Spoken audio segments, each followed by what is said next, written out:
حضرت عمر رضی اللہ تعالیٰ عنہ حدیث کے راوی ہیں، مشہور حدیث جس کو حدیث جبریل کہا جاتا ہے، کہ آپ صلی اللہ علیہ وسلم کی محفل میں ایک شخص آیا اور کیا تھا؟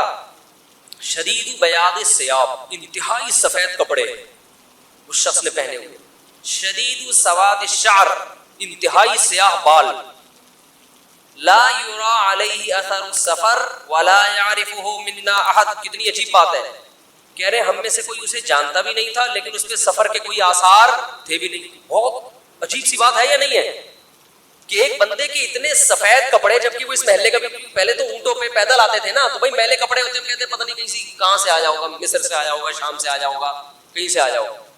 وہ لوگ تو سب ایک دوسرے کو جانتے تھے، جیسے گاؤں میں جانتے، صدیوں سے اکٹھے رہ رہے ہیں، لیکن کپڑوں کی سفیدی سے لگ رہا ہے بھائی مقامی آدمی ابھی نہا دھو کے آیا ہے، مگر ہم میں کوئی اس کو جانتا نہیں. اور ایسا جوان کہ اس کے انتہائی سیاہ بال، اور نبی سے اتنی بے تکلفی کا اظہار جیسے کوئی پرانا دوست ہو.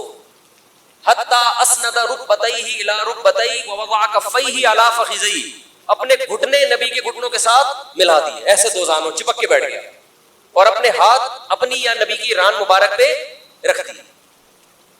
تو کتنا عجیب منظر ہے. لیکن حضرت عمر فرماتے ہیں ہم میں یہ گویا حدیث کا مفہوم ہے کہ ہم میں ہمت نہیں ہوئی کہ نبی سے پوچھے کہ یہ کون ہے. بھائی دیکھ رہے ہیں بس، جو بھی منظر ہے دیکھتے رہو، ہو کیا رہا ہے. بھائی نبی جب نہ اس کو ڈانٹ رہے ہیں نہ اسے کچھ کہہ رہے ہیں، ہوگا کچھ ہمیں نہیں پتا.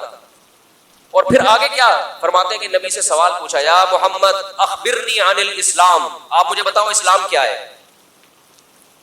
تو آپ صلی اللہ علیہ وسلم نے بتانا شروع کیا، الاسلام ان تشہد ان لا الہ الا اللہ وان محمد رسول اللہ. سب صحابہ بیٹھے ہوئے ہیں، سب یہ منظر دیکھ رہے ہیں، مگر کسی کی ہمت نہیں ہے کہ وہ نبی کی مجلس میں پوچھ لے. چپ کر کے دیکھتے رہو کیا ہو رہا ہے.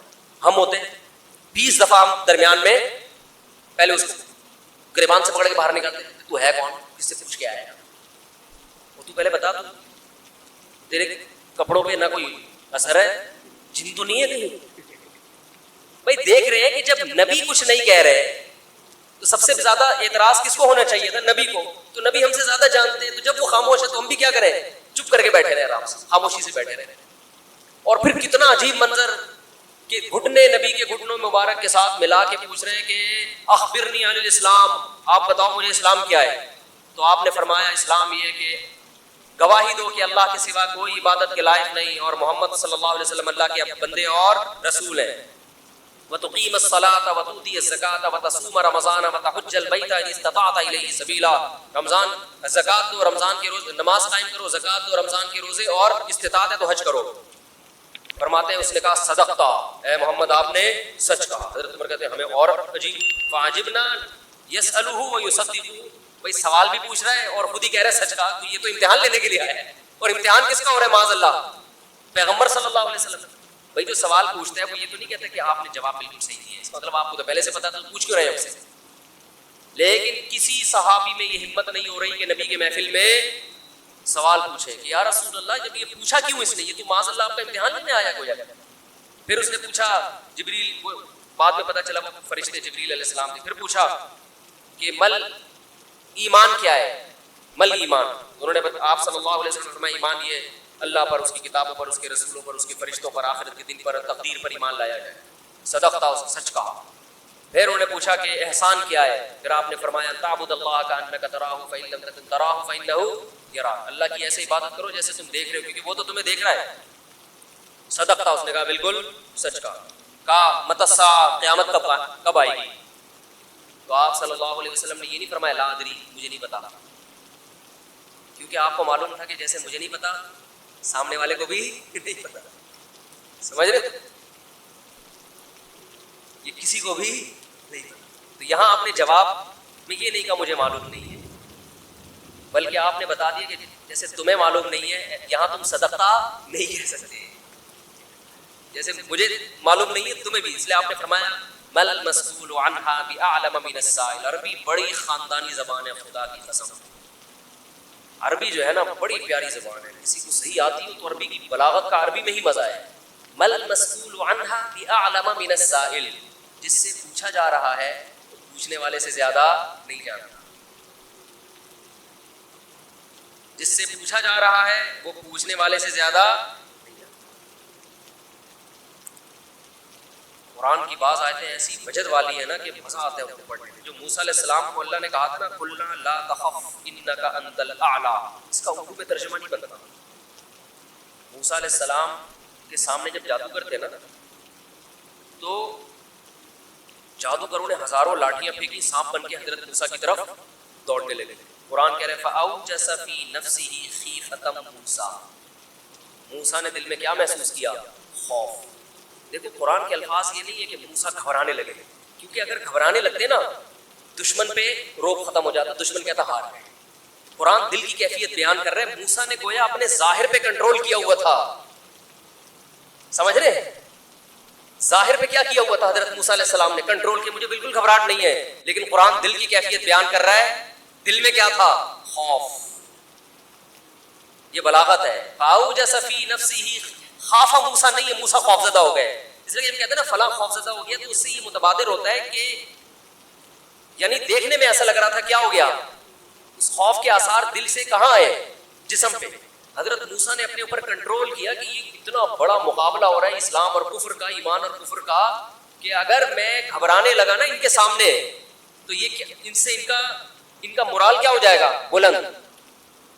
تو قرآن کہہ رہا ہے اوپر سے تو بڑے کانفیڈنس کے ساتھ, لیکن دل کی کیفیت کون جانتا ہے؟ اللہ. فَأَوْجَسَ فِي نَفْسِهِ, قرآن کہہ رہا ہے دل کے اندر موسیٰ کو خوف محسوس ہوا.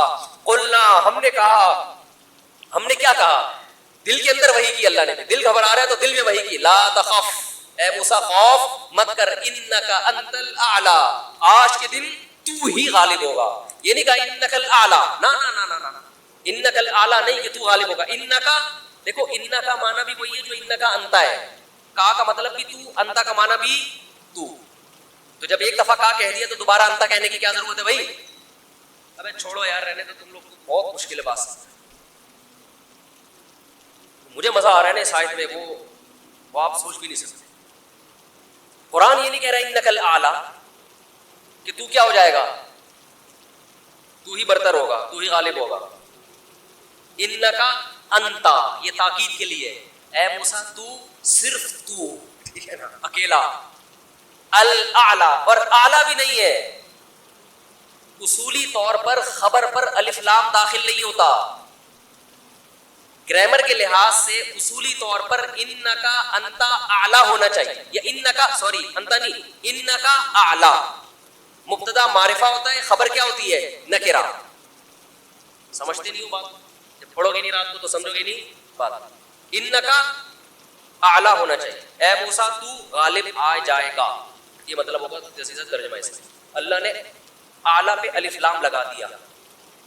الف لام جب لگتا ہے نا کسی, تو وہ کسی اسپیسیفک چیز کو کہتے ہیں. جیسے کتاب کا مطلب کوئی بھی کتاب, الکتاب کا مطلب کوئی اسپیسیفک, کوئی خاص کتاب. آپ جب کہتے ہیں بندہ آیا ہے, بچے گھر میں آ کے بتا رہے ہوتے ہیں پنجاب میں بندہ آیا ہے, کراچی میں کہتے ہیں آدمی آیا ہے. یہ بندہ کا لفظ پنجاب سے امپورٹ ہوا ہے. کراچی میں لوگ کہتے تھے کوئی انسان آیا ہے, کوئی آدمی آیا ہے, تو پنجاب میں کیا کہتے ہیں اس کو؟ بندہ آیا ہے. اچھا شگون کے انسان کا بچہ بن جائے, وہ بندہ بن جائے, ٹھیک ہے نا. تو ہم جب کہتے ہیں کوئی بندہ آیا ہے, یہ ایک بندہ آیا ہے, تو وہ اننون ہوتا ہے. ابو کو بتا رہے ہوتے ہیں ابو ایک انکل آئے ہیں, اس کا مطلب کیا ہوتا ہے؟ کوئی ہے. لیکن اگر ایسا بندہ آیا ہو جس کا آپ کو پتا ہو,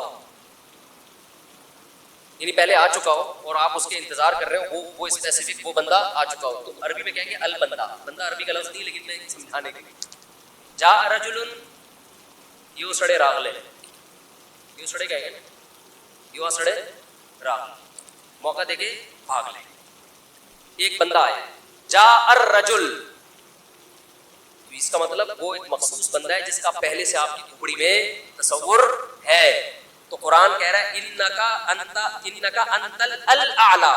الاعلیٰ کا مطلب کہ جب مقابلہ ہو رہا ہے نا, تو جو شخص برتر آنے والا ہے, لوگوں کے ذہن میں گویا کہ اس کا ایک تصور ہے کہ ایک نہ ایک جیتے گا, تو وہ جو جیتنے والا مخصوص شخص ہے, آپ کے علاوہ کوئی بھی نہیں ہے وہ, اور صرف آپ ہی ہو. الاعلیٰ کون ہے آج؟ الاعلیٰ, اعلیٰ نہیں بلکہ الاعلیٰ کون ہے؟